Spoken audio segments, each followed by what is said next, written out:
Alright, last screen. Here we go.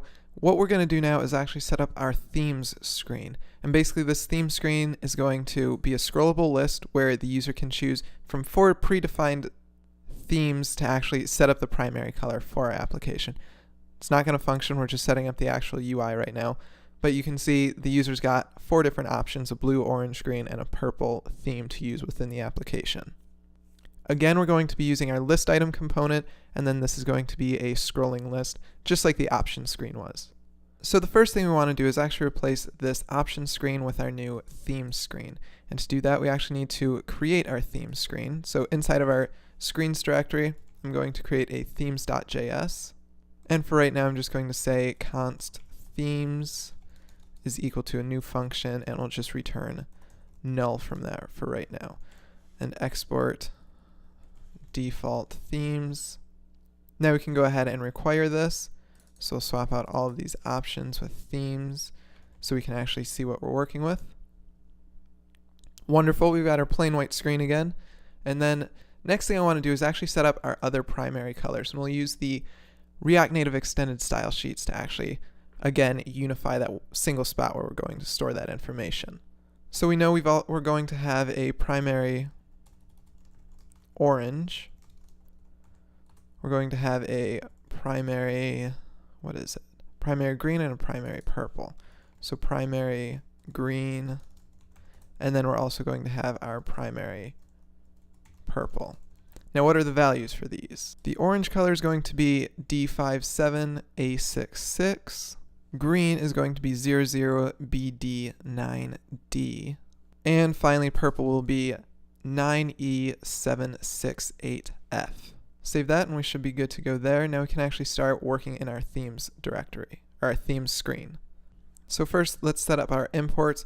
First thing we want to import React, and then we're also going to import component because we're going to have an onPress handler, and we'll just put that directly on the component. We're also going to import we're going to import the scroll view and status bar from React Native, as well as extended style sheet from React Native extended style sheet. I'll get rid of this extra code we don't need. And that's just because we're going to create some local variables from our global variables so that we can, again, kind of keep the configuration out of our component. And finally, from our application, we're going to import the list item and the separator from our components list. Let's go ahead and start setting up the actual themes component. So we're going to say class themes extends component.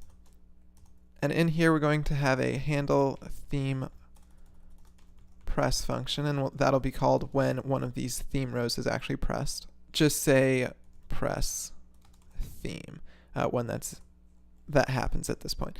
Next up, we'll set up our render method, and from here we're going to return a new component, which is going to be our scroll view. And inside of there, just like the other screens, we're going to want to set up our status bar, and we know that's going to be translucent is equal to false for Android. And then for the bar style, we're going to set that to default so that no matter what, we'll always have that dark black status bar on our theme screen. We can go ahead and set up our list item now. And the list item is going to have text. We'll set this one up to be blue. It's also going to have our handle theme press, and that's going to be equal to this dot handle theme press. Save this. Alright, looking good. One other thing we want to do here is actually, we want to make sure it's selected. That way that background is always showing up over there. So we're going to pass selected to this. And we also want to make sure the check mark is not visible. That's what we discussed when we were actually building this list item component. So when I save this, we'll see that the background color is visible, but the check mark is not visible. We'll then go ahead and actually add a separator below this. And then we can copy these down. We're going to have 4 rows total. So we'll just keep copying these, save it. And then next up, we're going to have orange, green, and purple. I added one too many here. So we'll delete that, save it, and we can see that the icon's showing up on all of these, but we're not using the right color. So first thing we want to do is actually access all of our global primary colors from our extended style sheet. So in here, I'm going to say const styles is equal to eStyleSheet.create. And then we're going to set up variables for blue, green, orange, and purple. And then from here, we can actually access our primary colors. So we're going to say primary blue, primary green, primary orange, and then primary purple. And the reason we're doing this rather than just directly accessing these primary colors is because we can't access the global variable set up within React Native Style Sheet. So we need to set up a local styles sheet using extended style sheet, and then we can basically pass those global variables on as local scoped variables on the styles object. So first thing we want to do is when this handle theme press is actually called, we're going to, rather than just say this.handle theme press, we're going to add a function in here. And when that is called, we're going to pass the color to that function.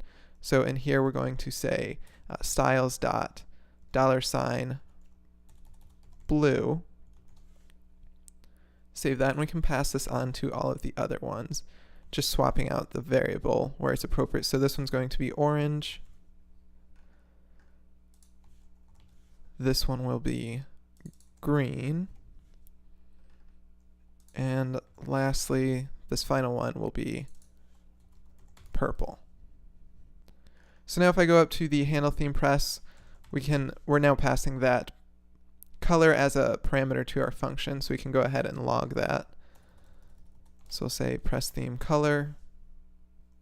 And if I turn on remote debugging and we look in here, let's get rid of this. And when I tap one of these rows, we'll see that nothing's actually happening. So I must have screwed something up here. Looking at the list item, we've got our text. Oh, we've got this handle theme press, and that's not actually the prop that should be passed to list item. This is actually on press. So let's save that just to make sure I got this right. So we'll go and tap this. Okay, and you can see we're now logging that out, but we're not on orange. So let's go down and actually update all of these. On press, and then we'll do the same down here.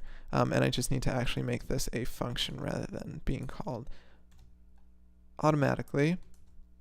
Go back to my debugger, tap any of these, and you can see that the correct theme hex color is being logged. The final thing we want to do here is actually be able to return our customized color for each one of these rows. So when we're looking at the orange row or the green row, we're actually seeing the green color or the orange color.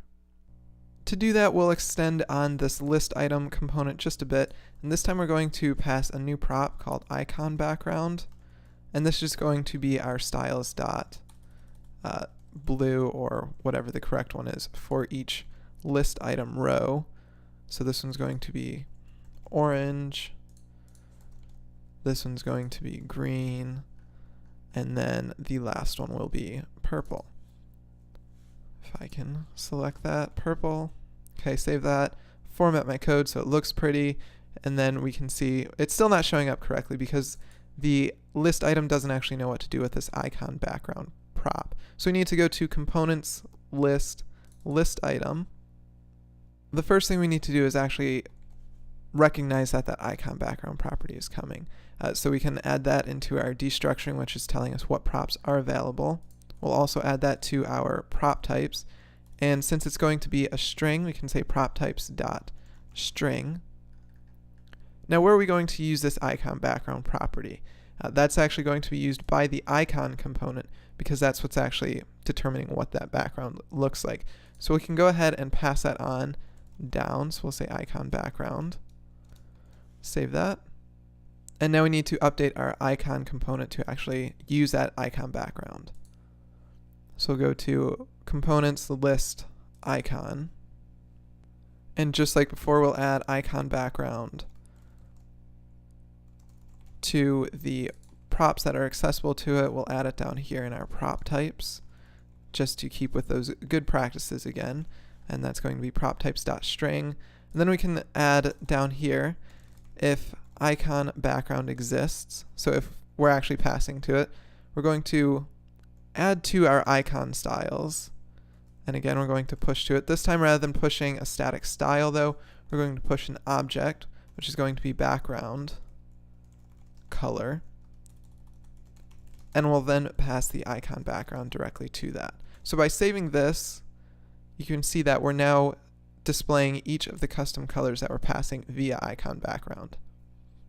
Awesome. So we've got all of our basic screens set up. We can now go ahead and start setting up the navigation so we can actually make this, function like a normal app, and then we'll just keep building and building and building on this to make a real functional application.